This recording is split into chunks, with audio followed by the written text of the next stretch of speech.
Bonjour à toutes et tous et bienvenue dans ce 3e épisode du podcast Microclimat. Aujourd'hui, c'est un format d'épisode un peu particulier car on vous emmène dans les coulisses de la préparation du printemps d'action lors de notre plénière du 7 février. Cette phase d'action s'inscrit dans la campagne Le pétrole tue dont on a parlé plus en profondeur lors du dernier épisode. Alors si ce n'est pas déjà fait, je vous invite à aller l'écouter avant. Dans l'épisode du jour, vous retrouverez des extraits des différentes présentations sur le déroulement de la journée, les différents types d'actions de la campagne, etc. On vous emmène aussi dans les différents ateliers, dont chacun s'intéresse à une des 4 sortes d'actions. Actions en ligne, actions créatives, visibles et impactantes. Puis on vous montre comment fonctionne l'intelligence collective en présentant toutes nos idées de la journée, puis en réfléchissant à leur concrétisation, se donnant des retours, des idées, etc. Bien sûr, entre tout ça, il y a des moments plus informels, et on vous les partage aussi. Repas, discussions, activités, et bien plus encore. Vous entendrez aussi plusieurs personnes du mouvement parler de leur expérience, histoire, motivation autour de cette campagne. Comment prévoit-on les actions ? Qu'est-ce qu'on fait comme type d'action ? Comment on organise toute une campagne ? Et surtout, pourquoi on le fait ? On s'engage dans un mouvement, dans une campagne ou dans des actions ? Nous allons répondre à toutes ces questions aujourd'hui, alors sans plus attendre, je laisse place à l'épisode et je n'ai plus qu'à vous souhaiter une bonne écoute.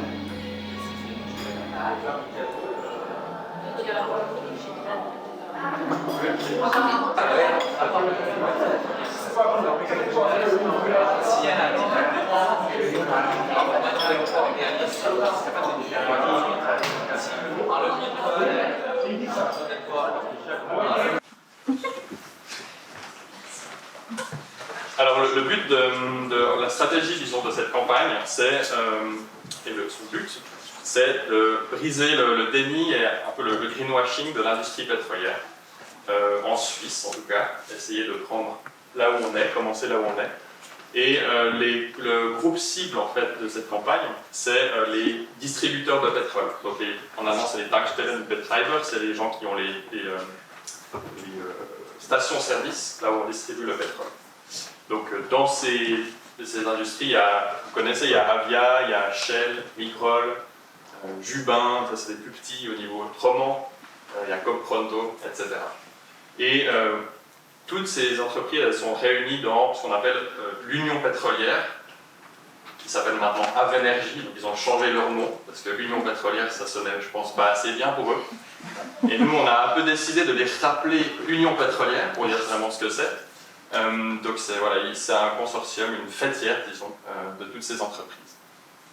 Et ce qu'on a fait, c'est de leur adresser une demande dilemme, donc ça c'est un peu ce qu'on apprend aussi dans l'Académie de la non-violence, adresser une demande dilemme à ces acteurs. Et une demande dilemme, donc c'est une demande qui est très simple, qui va un peu de soi, qui devrait avoir déjà été faite depuis longtemps, et qui est difficile pour eux de refuser, et qui est très symbolique, et qui permet au public vraiment de se positionner par rapport à ça. Et le dilemme, il est dans l'idée que s'ils refusent de le faire, ils se décrédibilisent, et s'ils acceptent de le faire, nous, on gagne quelque chose, parce que la demande a été acceptée. Donc ça, c'est l'idée de la demande dilemme. Je vais expliquer un peu après ce que c'est en particulier. L'autre but de là autour, c'est de dramatiser. Donc si on adresse juste cette demande et on attend qu'ils nous répondent, on peut attendre longtemps. On n'a pas attendu très longtemps en l'occurrence, mais on peut attendre un moment jusqu'à ce qu'il se passe quelque chose. Donc l'idée, c'est de dramatiser ça avec des actions non violentes. Donc l'action non violente, c'est un peu le bâton, le picot qui va faire qu'ils vont devoir se positionner. Et la dramatisation, ça se passe dans l'espace public. Donc on va faire en sorte que les médias en parlent, que les gens se positionnent, etc. C'est un peu la métaphore du théâtre, donner aux gens à voir une sorte de pièce de théâtre où on va impliquer les entreprises malgré elles, sans qu'elles aient vraiment demandé. Et un autre aspect, c'est la négociation. Donc la négociation, c'est vraiment la base de l'action non violente, de la stratégie non violente. C'est d'aller vers des personnes à qui on demande de faire quelque chose différemment et d'être toujours dans une logique de dialogue et de vouloir trouver une issue gagnant-gagnant avec la cible. Donc gagnant-gagnant, ça peut paraître un peu mou, on n'a pas forcément envie que l'industrie gagne, mais il faut voir ça comme quelque chose de très profond. Donc si on entre dans une logique de confrontation non violente, il va y avoir si on y arrive, quelque chose de très fort, donc un gros débat, etc. Et pour eux, finalement, au bout d'un moment, face à ce débat public, une porte de sortie devient positive. Donc de dire, ah ben, on accepte, face aux réactions du public, on accepte ça pour avoir une porte de sortie positive pour eux. Donc il ne faut pas le voir comme actuellement trouver quelque chose qui va leur permettre de gagner, de vendre plus de pétrole. C'est pas ça l'idée. Souvent, les mouvements sociaux, en tout cas pour le climat, ils sont en réaction face à ce qui se passe, et là on essaye de faire un peu quelque chose de différent, d'être à l'offensive, de décider, ben, c'est ça le sujet, et vous devez vous positionner là-dessus, et c'est nous qui décidons. Et c'est assez positif parce que du coup on peut vraiment garder les messages qu'on veut, être assez proactif, plutôt qu'être en réaction. Voilà, c'est un peu un essai, on essaye de mettre en pratique vraiment la non-violence. Et pour l'instant, c'est assez chouette. Catherine, l'été passé, moi je suis dans le cercle célébration parce que je dois organiser, je suis d'accord d'organiser une fête pour ceux qui ont la formation, une des formations de l'académie jusqu'au matin. Moi, je suis là, bien sûr, parce que j'ai participé. Je trouve que c'est super tu sais, c'est clair. Je trouve que c'est une bonne idée. Oui, je vais aider. Oui, je suis très impressionnée par cette super organisation. Incroyable. Et donc là, on a décidé de cibler l'Union pétrolière directement. On va essayer de faire ça comme ça. Plutôt que de se disperser sur toutes les entreprises, on va aller directement parler à la fêtière. Et le but de ce printemps d'action, c'est d'augmenter la participation, de mettre la pression sur l'industrie par rapport à nos demandes, et de mettre la pression sur l'Union pétrolière par le nombre et la créativité. Ça, c'est le but. On a prévu 4 formats d'action. L'idée, c'est des actions qui... ça va être expliqué après. Ça va être expliqué après, en fait. Je vais faire expliquer maintenant. Action champagne, action créative, action en ligne et les actions leviers, qui sont les 4 modes d'action qu'on veut développer. Voilà, le but d'aujourd'hui, c'est d'informer, de vous impliquer et aussi enrichir et recueillir les idées d'action pour ces 4 choses. Donc l'idée, c'est qu'on ne va pas décider aujourd'hui, ça demande énormément de travail, toutes ces choses, mais l'idée, c'est d'avoir en fait, l'intelligence collective pour pouvoir construire là-dessus et faire des choses bien. Pas directement cibler l'Union pétrolière, on a envoyé à toutes les entreprises pour voir qui répondait. En octobre-novembre, on a envoyé des rappels parce qu'on avait reçu 0 ou 1, juste cette réponse. Je crois que Shell nous avait répondu par email en disant qu'ils n'étaient pas d'accord. Voilà. Et on a envoyé des rappels. On est même allé aussi dans plusieurs bureaux directement pour dire qu'on avait envoyé 2 courriers et qu'on avait besoin d'une réponse. Et il y a des entreprises qui nous ont répondu, donc je vais venir après, mais pour les entreprises qui ne nous ont pas répondu, on a fait des actions pour visibiliser aussi ce qu'on faisait. Donc ça a marché aussi au niveau local, on a eu des articles de presse qui ont couvert ça, à part en Suisse allemande, ça a été repris. Et on a fait ces actions auprès de Tamoil, Avia, Socar. C'est tout. Voilà. Il y avait 3 choses pour ne pas perdre trop de crédit. Et on a eu une réunion avec Migrol le 1er décembre et avec Agrola le 19 janvier. Et on va rencontrer Folan Energy qui est une autre entreprise qui regroupe plusieurs stations-service le 18 février. Et là, les échanges étaient très cordiaux, malgré le fait qu'ils refusaient notre demande. Il y avait une volonté de continuer le dialogue. Donc, voilà, on va voir ce que ça signifie vraiment pour eux. Continuer le dialogue, mais ils ont aussi émis plusieurs idées qu'on dialogue au niveau de l'Union pétrolière, donc au niveau du consortium. On veut contacter 2 organisations qui voudraient peut-être collaborer sur cette campagne. On n'a pas pu faire ce travail encore de contacter des institutions, etc. Et il faudrait voir pourquoi on le fait. Climate Emergency Fund, qui est aux États-Unis, qui soutient des mouvements comme ça dans le monde entier en en permettant au public de verser à ce fonds et ensuite de soutenir le mouvement. On a reçu $20 000 de la part de ce fonds qui nous aide un peu, mais voilà, c'est un gros projet, donc c'est une partie. Mais voilà, c'était juste une info. C'est bon. Il y a des petits donateurs qui peuvent donner dans ce fonds, mais il y a aussi des fortunes. Et cela dit, il y a eu la plus grosse fortune qui a lancé ça, c'est une fille de mania du pétrole qui a hérité de ça et qui a voulu en faire quelque chose de positif. Donc elle n'est plus dans le pétrole, mais elle a utilisé l'argent pour le rediriger vers ça. Donc il y a aussi des grandes fortunes qui donnent.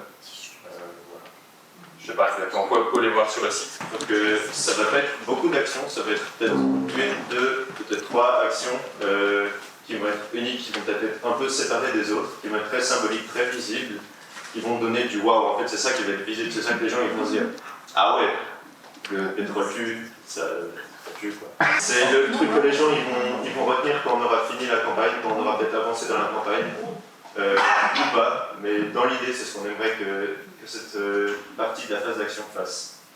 Donc, symbolique et visible. C'est quoi? Symbolique, ça veut dire qu'on doit, à la fois dans nos cibles, dans nos messages, dans nos postures, dans nos discours, on doit représenter, on doit targeter, on doit mettre en évidence les symboles du pétrole.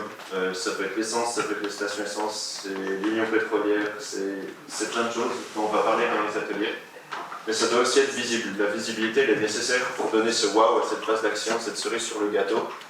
Cette visibilité elle est nécessaire parce que c'est elle qui nous permet de faire avancer le débat dans l'espace public. Sans visibilité, le débat il reste entre nous dans cette salle et c'est génial parce qu'on fait plein de choses ensemble et c'est très chouette. L'idée c'est quand même que ça s'étende dans le reste de la société. Donc on a vu avec la première phase d'action, on a déjà eu quelques apprentissages. On a eu des idées des répercussions médiatiques par exemple de certaines actions et ça nous permet déjà d'avoir un feedback sur qu'est-ce qu'on pourra faire peut-être de plus visible ou de plus symbolique pour les actions qui viennent. Ouais, alors moi c'est Riwal, j'ai rejoint Knau à travers la campagne Renovate Switzerland en octobre 2022. J'ai rejoint à Fribourg et du coup maintenant ça fait un peu plus que 3 ans que j'y suis et je prends part à diverses actions mais aussi à des rôles de support dans le mouvement. En ce moment, on a la campagne de Pétrole Tue qui a été lancée en septembre. Donc ça fait quelques mois qu'elle a été lancée. On a eu une première phase d'action qui a eu lieu en hiver. On a eu 3 actions majeures.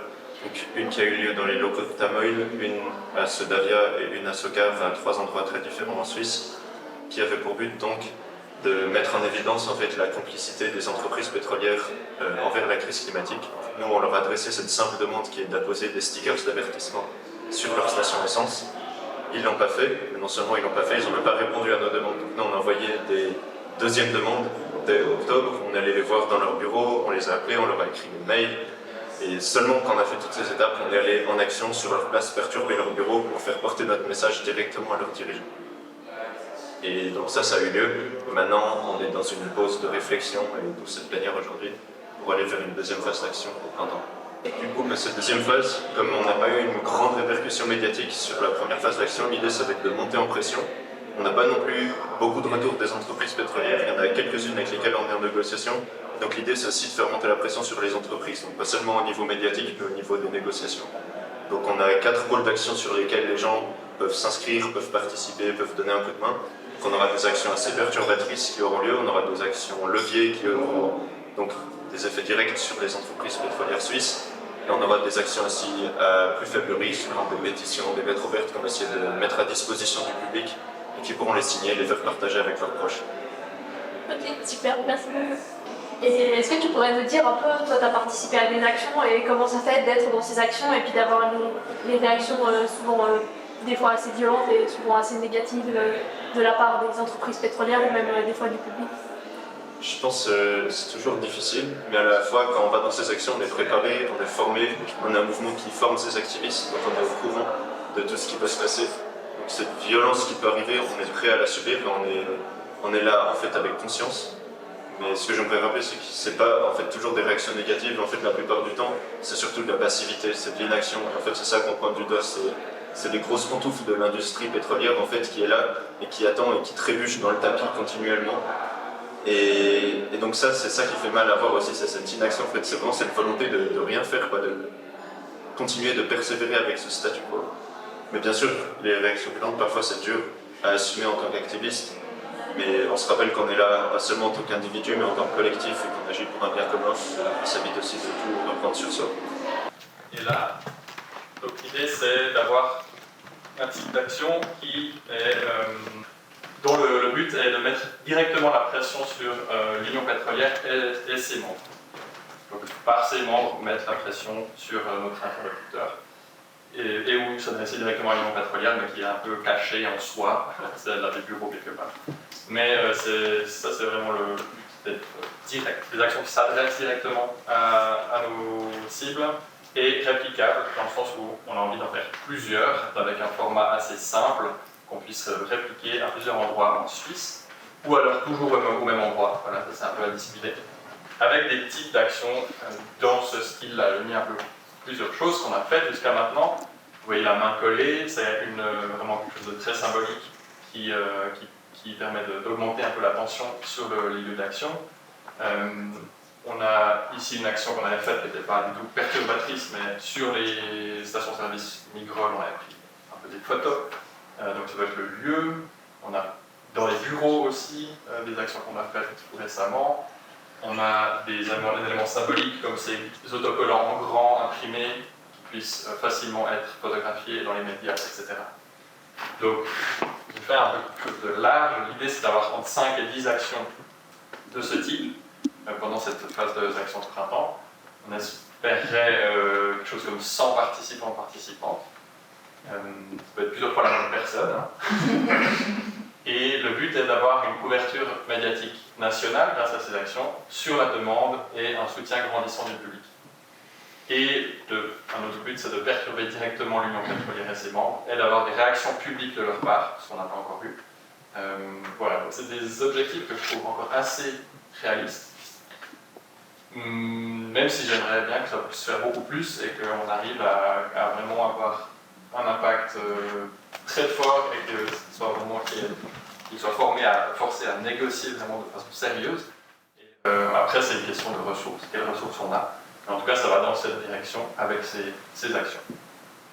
No, Nikoko is a surname because it's kind of a pseudo, but everyone knows it's Nicolas. But my real name is Nicolas. Alors, on va commencer, je vous invite à vous étaler dans la salle. Voilà. On va faire un exercice que j'aime beaucoup qui s'appelle Cœur et héros, qui entraîne le leadership et aussi le fait d'avoir une vision systémique de ce qui se passe. Maintenant, ce que j'aime bien avec cet exercice, c'est que soit on est leader, soit on est souteneur. Et comment on peut être pleinement leader, comment on peut être pleinement souteneur. Et je vais vous demander, pour commencer, de vous mettre faire une forme qui s'appelle la grappe. Donc vous mettre une grappe de raisin, il y a généralement un ou deux raisins qui sortent du lot, et le reste un peu interne. Voilà, faites une belle grappe, voilà, un beau raisin. Super. Regardez bien, est-ce que je vais prendre grappe. Et dans cette grappe, il y a, si on regarde de chaque côté, il y a une personne qui est un peu plus devant, qui ressort. Alors Claudia, elle va choisir, elle va aller avancer dans sa direction et les autres vont suivre. Genau, also wenn man schon Claudia Elle s'arrête. Claudia va se tourner un quart de tour. Voilà, tout le monde se tourne. Donc vous allez vraiment la suivre. Et il y a un nouveau raisin qui sort du lot. Et là on a plutôt David, je dirais. Et David va faire la même chose et ensuite vous allez suivre et ensuite David se tournera où il veut et on aura un nouveau raisin. Et schönes Lied am Anfang. ah. Vous avez compris. Prune, je suis à Knarr depuis 3 ans, je pense, et je suis sur le collectif de Lausanne. Et j'organise aussi beaucoup d'actions. Alors nous, on s'occupe des actions Champagne dans le cadre de la campagne de Pétrole-Tu. Et c'est des actions qui sont destinées à être à haute visibilité, des choses qui vont marquer le public, qui vont marquer l'opinion et qui sont là pour être visibles et symboliques. Voilà. Et ben là, on est un petit peu, les participants sont en train un peu de s'inspirer d'actions ou de choses qui les ont marquées, qui ont eu beaucoup d'impact médiatique. Et puis ensuite, chacun va un petit peu imaginer, et le but c'est d'être surtout très créatif et de faire des choses en imaginant qu'il n'y ait pas de contraintes vraiment pour partir dans des choses qui sont nouvelles et puis qui auront surtout un impact visuel fort. Voilà. Et puis donc on travaille par petits groupes. Là, chacun a pu un peu prendre le temps de s'inspirer. On a écrit des mots sur des petits papiers et puis après, chacun va essayer d'imaginer, de créer une action pour ACNAR, pour le faire dans le cadre de cette campagne. Alors, bon, pour l'instant, c'est juste de partager des idées. Donc, ça ne va pas être encore fixé exactement quelle action on va faire. Mais après, c'est quand même des actions qui sont, je pense, assez risquées ou qui demandent un investissement personnel assez fort. Donc il ne faut pas avoir peur, pas avoir peur de se lancer, de faire des choses qui vont être très médiatisées peut-être. Et du coup, dans un deuxième temps, on va annoncer l'action et on cherchera des personnes qui sont prêtes à se mettre en scène et à prendre peut-être un petit peu des risques suivant l'action que ce sera. Donc je m'appelle Célina, j'ai rejoint le mouvement en 2022 et j'ai plusieurs rôles. J'ai des rôles dans le cercle légal. Je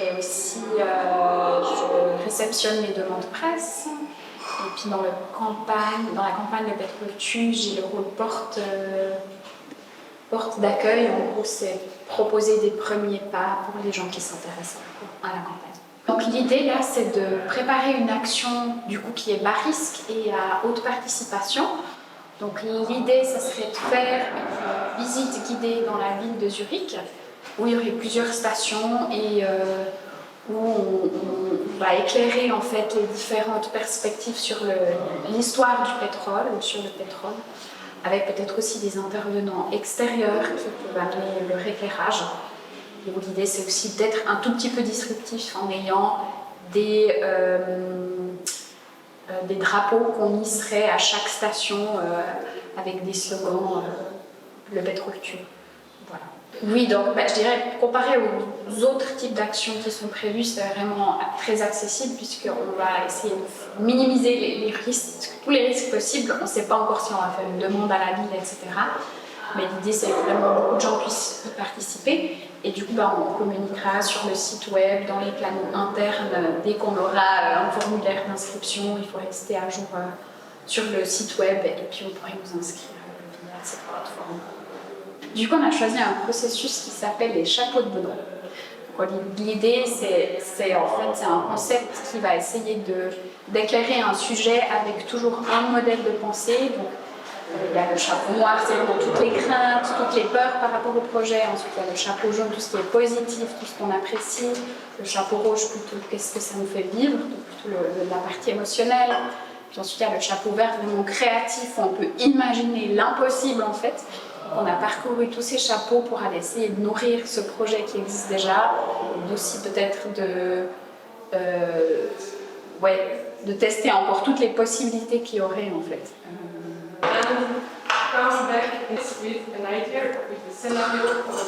Alors, je m'appelle Stéphane, je fais partie d'ACNAR depuis 3 ans je pense. Il y a une année que j'ai prise de pause. La dernière année, je viens de revenir à cette plénière parce que j'avais besoin d'être plus en conformité avec mes actions ou mes non-actions dans le monde. Du coup, vous êtes en train de faire un atelier sur un certain type d'action. Est-ce que tu peux nous détailler un peu pour quel type d'action ce serait et puis comment se déroule votre atelier et qu'est-ce que vous cherchez à y faire? Volontiers, c'est les actions leviers. Les actions leviers, c'est celles qui peuvent être répétées plusieurs fois, 5 à 10 fois, et qui nécessitent quand même un engagement au total d'un certain nombre d'activistes, suivant ce qui est choisi comme action. Et c'est un peu, pour moi, un espèce de fil conducteur d'une campagne sur le terrain, selon moi. Et là, on a eu discuté, on était dans la phase brainstorming, c'est les phases que je préfère, celles où on pose vraiment toutes les idées qu'on a le droit de mettre et où on a le droit de ne pas trop se limiter. Moi, je le fais quand même un tout petit peu, mais pas trop parce que c'est trop rigolo de faire ça. C'est le moment où tout est possible. Et moi, j'y crois énormément à ce moment-là. Alors, l'atelier s'est passé avec, il y avait une facilitatrice, il y avait un lead, c'est-à-dire la personne qui connaît mieux ce type d'action et le projet en l'occurrence. Et puis, il y avait on était 6 ou 7 en tout. Et l'idée, c'était de réfléchir à l'intérieur de soi par rapport à ces actions de vie. Ensuite, c'était d'éventuellement partager par d'autres. On ne l'a pas tellement fait, nous.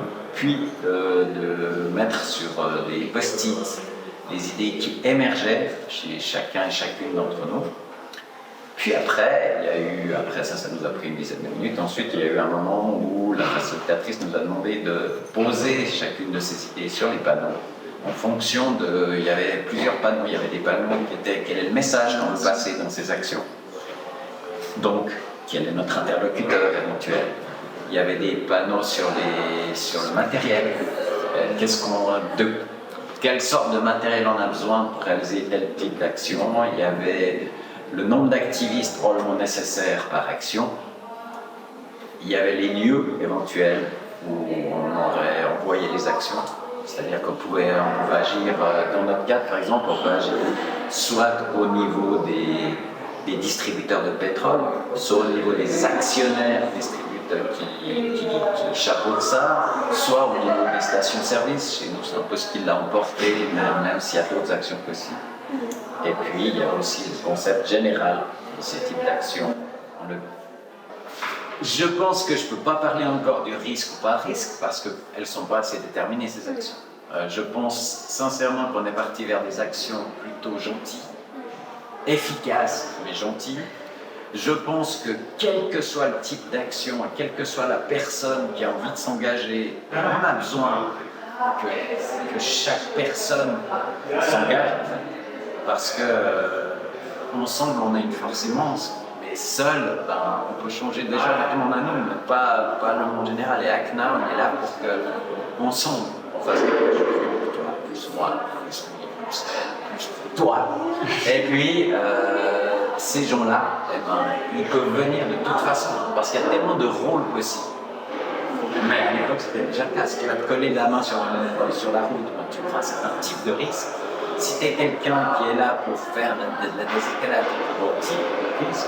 Si tu es là juste pour communiquer, tu prends encore un autre type de risque. Vraiment, il y a pour toutes les personnes, et puis même quelqu'un qui n'est pas sur le terrain, c'est quelqu'un d'utile. Parce qu'il est là ou elle est là. Et de savoir ça, ça fait du bien aux personnes qui sont en train de transpirer en disant mince, peut-être que je ne vais pas être ému dans ce que je fais actuellement. Alors, je m'appelle Laurence. En ce moment, je suis dans le cercle de traduction pour les langues françaises et allemandes. Enfin, ouais, allemandes.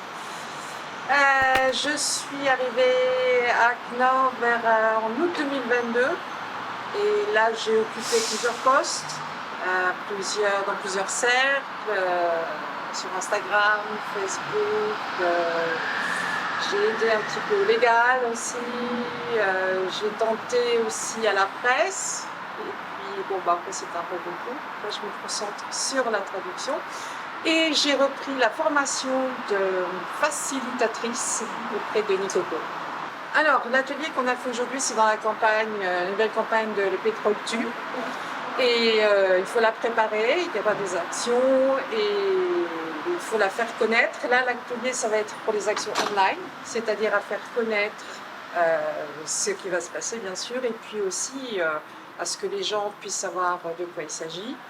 Et on veut faire des lettres, des courriers aux entreprises qui vendent du pétrole, qui vendent de l'essence, etc. Et on a besoin d'avoir des gens aussi qui sont concernés, bien sûr, par tous les problèmes qui sont liés au pétrole. Le pétrole, c'est pas non plus seulement l'essence, mais là, on reste fixé sur les stations d'essence. Et on a besoin des gens, bien sûr, et puis aussi de les mettre au courant de ce que c'est vraiment. Et les idées qu'on a eues aujourd'hui, elles arrivent en foison. Et c'est magnifique d'entendre, de voir les gens qui partagent leurs idées, qui se développent, qui s'agrandissent ou bien qui s'en vont. tout ça pour faire une lettre, et puis savoir comment elle va être apportée au public, ensuite comment on doit la partager avec les autres, etc. Alors notre atelier, ne va pas décider de quelque chose.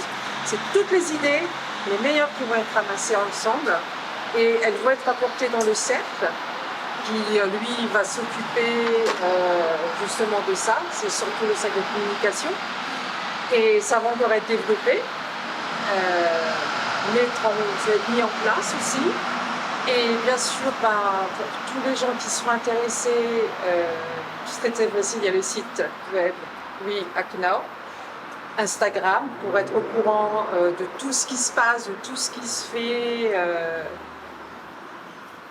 dans le présent, surtout bien tout ce qui va être prévu. On a des soirées infos dans différents lieux en Suisse romande, en Suisse alémanique. Et puis tout se trouve sur le site web, c'est très facile à trouver. Super, merci. Et en 3 langues. La classe, merci. Et puis du coup, c'est la première fois que tu facilitais un atelier en présentiel. Oui. Donc est-ce que tu peux nous dire comment ça s'est passé, comment l'atelier s'est organisé et puis comment toi tu as vécu cette facilitation? Alors, je l'ai quand même bien vécu, malgré les erreurs que j'ai faites, parce qu'être derrière un ordinateur et faciliter online, c'est pas vraiment pareil que faciliter en présentiel. Ça a été... j'ai dérapé, j'ai un petit peu tangué, mais c'est bien parce que comme ça j'ai appris plein de choses. Et puis ceux aussi qui sont fait partie de la réunion, ils ont aussi appris quelque chose. C'est vraiment un énorme partage. Et puis c'est une magnifique leçon. Alors, qu'est-ce que vous pensez de la campagne? Ça c'est un plan de qualité. Des idées plutôt marrantes de se déguiser en arbre, en squelette ou en pingouin, en paquet de cigarettes. Il y avait aussi l'idée vraiment de faire ce lien avec la fumée, le fumet-tu, donc même de dire fumet-tu avec des représentations du pétrole, donc voilà, une pompe à essence plutôt qu'une cigarette, etc. Vraiment accentuer ce lien, mettre des paquets de cigarettes sur les pompes à essence en carton comme ça.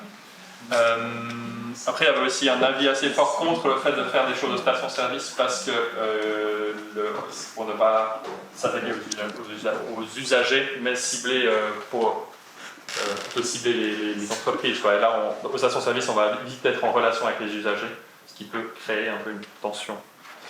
Il y avait l'idée de faire des choses dans les bureaux ou alors aux assemblées d'actionnaires, de jeter des choses sur des gens ou des choses. Il y avait l'idée de transformer les pompes à essence en chicha. Et il y avait une idée d'avoir un chant vraiment sur le sujet, qu'on puisse chanter pendant les actions. Et il y avait une idée de mettre des haut-parleurs dans les stations-service qui diffusent un message en boucle. De faire une collaboration avec la Critical Mass pour aussi mettre en avant des alternatives dans l'action. Il y avait l'idée de se coller, vraiment de faire des choses avec la colle, donc se coller ou coller les autocollants nous-mêmes. Et dans les messages, il y avait fumez-tu, il y avait dites la vérité, donc en s'adressant aux entreprises directement. Et voilà. Est-ce que j'oublie des choses? Mon groupe, je suis pas sûr.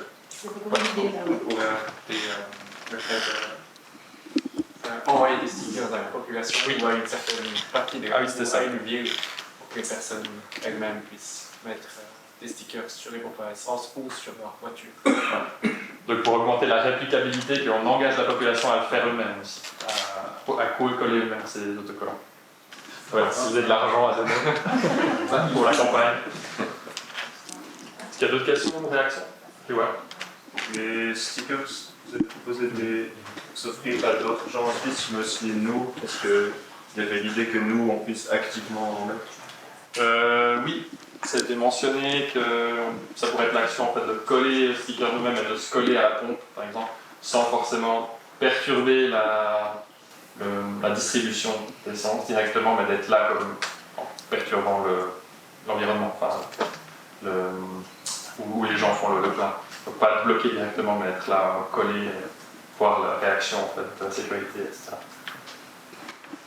Je veux juste dire que, parce que j'étais dans la rôle de négociation, j'étais avec Microl et Agrola, Et j'ai remarqué qu'ils ont vraiment très peur de cette situation qu'il y a des trucs inflammables, que c'est un endroit très dangereux. Et pour eux, c'est super important qu'on ne fait pas des trucs crazy. Ah oui. Et j'ai promis de répéter ça aussi. Et je pense qu'ils ont raison aussi. Il ne faut pas oublier que c'est un lieu très... Oui, en fait, on pensait qu'on devait en présenter que 2, mais on en a 7.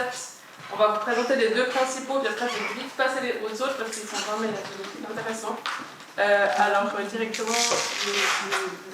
c'était celui-là que j'ai... Non, c'était le tien. C'est celui qui a récolté le plus de voix. Pourtant, c'est celui qui est le plus polémique. C'est utiliser l'IA pour générer des actions qu'on ne pourrait jamais faire et qu'on peut ensuite distribuer sur les réseaux. Donc l'idée c'était qu'une personne ou des personnes aillent dans des stations-service et se mettent nus. Et puis se mettre de la peinture noire, donc qui représente le pétrole, sur leur corps, et soit comme ça dans la station ou dans le service. Et qu'on répète cette action chaque semaine, donc chaque fois une autre personne qui fait ça à différents endroits. Concernant la nudité, donc ce n'est pas encore défini exactement, mais on va penser éventuellement à des judokas, ouais, qui imitent la nudité, ou alors complètement nus s'il y a des gens qui sont à l'aise, ou alors éventuellement on se met à définir. L'idée d'aller dans des lieux comme des réservoirs de Oiltain, voilà, je sais pas comment on dit, ou des lieux où il y a eu des marées noires, et de faire des actions qui seraient par exemple faire quelque chose d'artistique avec des oiseaux noirs, ou ouvrir un pipeline avec de la fausse peinture noire qui coule, faire une procession funéraire vers un tank. On a eu un peu de peine au début à se mettre à se lancer dans le thème parce qu'on n'avait pas, enfin la personne qui a lancé ce 4e groupe d'action n'était pas présente. Mais on a quand même fait un petit résumé, enfin on a quand même discuté un peu de l'idée globale.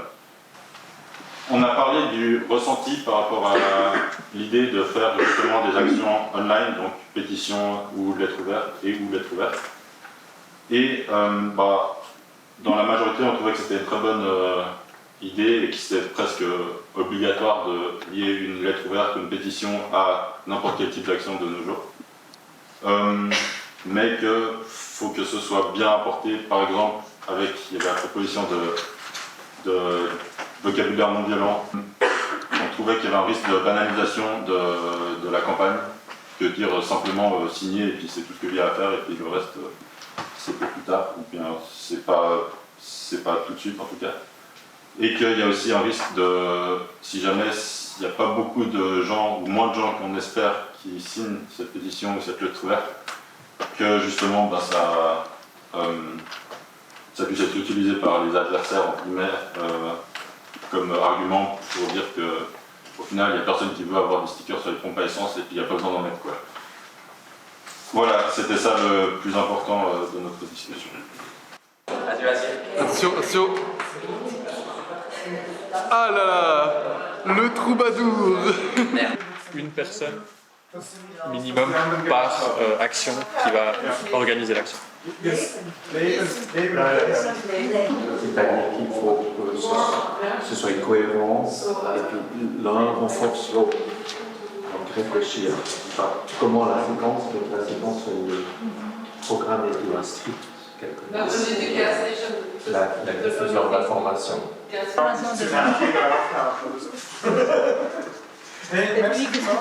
On n'a pas mis dans aller à l'assemblée des actionnaires de je ne sais pas laquelle, mais...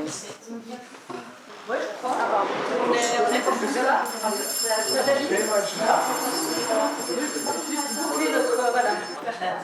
Alors,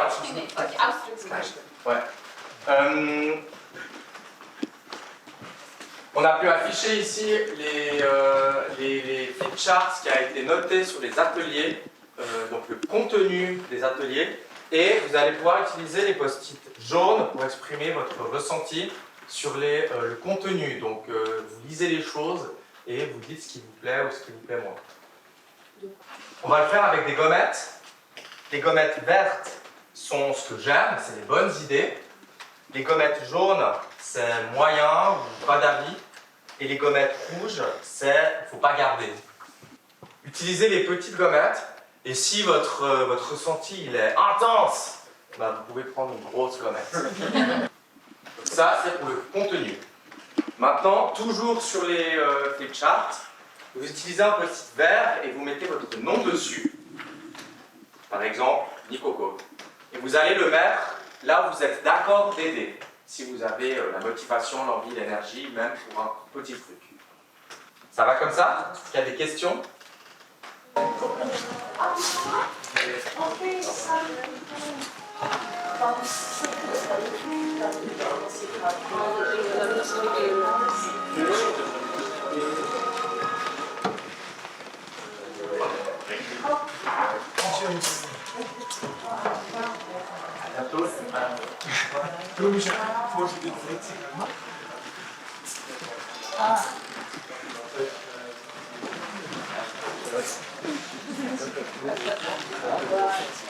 Alors moi c'est François et j'ai 30 ans.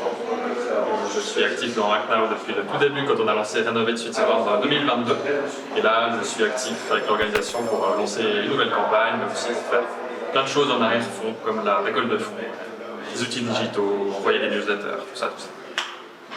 Et moi c'est Laura, j'ai 41 ans, des fois je ne me rappelle pas, mais c'est ça. Et je sais pas, je crois que ça fait 2 ans et demi que je fais partie de Hacknow. Je suis surtout active à Zurich, dans la communauté de Zurich. Et c'est aussi là où je me suis beaucoup impliquée l'année dernière avec une grande action créative. Et moi je veux beaucoup mettre à nouveau pouvoir contribuer par ce biais-là, d'organiser quelque chose dans ce domaine-là, création. Alors là, ce qu'on a fait avec la campagne Le Pet Focus, c'est qu'on a interpellé les distributeurs de pétrole, un peu l'industrie pétrolière en Suisse, et on a des discussions avec eux par rapport à notre demande, qui est de mettre des avertissements, comme sur les paquets de cigarettes, sur les pompes à essence. Et ils ne sont pas d'accord, mais on est quand même en discussion avec eux. Et là, le prochain pas, c'est de faire une phase d'action au printemps où on va essayer de mettre plus la pression sur l'industrie pétrolière avec des actions non violentes, avec le plus de participation possible. C'est vraiment, on invite les gens à participer au maximum. Donc si vous êtes intéressés aussi à aider à organiser, contactez-nous avec tous les moyens de contact que vous aurez. Tu veux ajouter quelque chose? Ouais, je crois juste que l'envie de cette plénière, c'était aussi de vraiment avoir beaucoup de temps pour échanger sur les idées. D'une part, des idées naissantes, des possibilités d'action, mais aussi certaines idées un peu plus concrètes pour vraiment utiliser cette approche collective qu'on a, qui est magnifique. Motiver les gens par des choses concrètes, de vraiment prendre un rôle et de s'engager dans les différents formats. Moi j'ai l'impression que ce qui marche toujours très bien, c'est vraiment quand on peut donner son petit grain, quand on a une idée à ajouter ou une idée à améliorer, du coup on a tout de suite un engagement et puis on a envie de continuer parce que ça stimule la réflexion. Je pense que ça c'est pour moi un des moyens le plus efficaces d'agrandir les gens qui organisent ça. Du coup, il y a plein de moyens. Il y a contacter une communauté locale. Si vous êtes sur le site web, il y a les communautés à Zurich, à Lausanne. Vous pouvez entrer par ce biais-là. Il y a les emails sur le site web. Sinon, vous pouvez vous inscrire à la newsletter du mouvement. Vous pouvez aussi faire un don, contacter.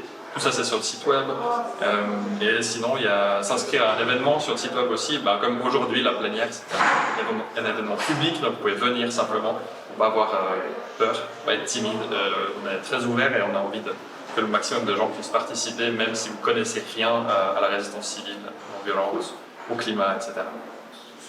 Mais le challenge, c'est qu'on est un peu dans une période où les gens ne pensent pas trop au climat. C'est un peu un truc qui est relégué comme ça, mais alors qu'il y a des millions de morts chaque année à cause de ça. Et nous, on veut vraiment relancer en fait, ce mouvement pour que les gens se rendent compte à quel point c'est grave, même si c'est caché, c'est tellement grave. C'est pour ça qu'on fait cette campagne. Et on veut relancer ce mouvement. Donc là, on a besoin de tout le monde qui s'engage, qui signe des pétitions, qui font des actions avec nous, qui prennent la parole, qui parlent en public, etc. dans leur famille. Donc vraiment, lancez-vous et c'est cool l'activisme. Ouais, et de se rendre compte qu'on peut toujours faire un truc de plus en fait. C'est signer une pétition, c'est peut-être venir une fois pour une action toute petite. Plus, c'est ce qu'on a besoin en fait.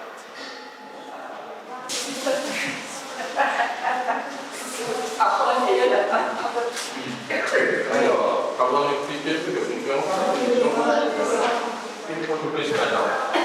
mais j'habite pas à Berlin.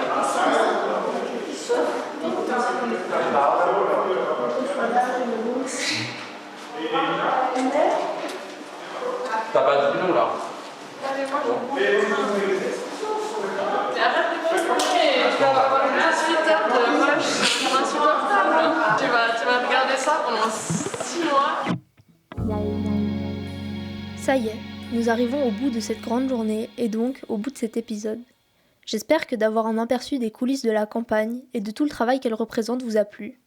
Depuis cette journée, la phase du printemps d'action est passée, avec une dizaine d'actions, des centaines de participations, des articles de presse partout en Suisse et une pression forte sur le lobby pétrolier en Suisse.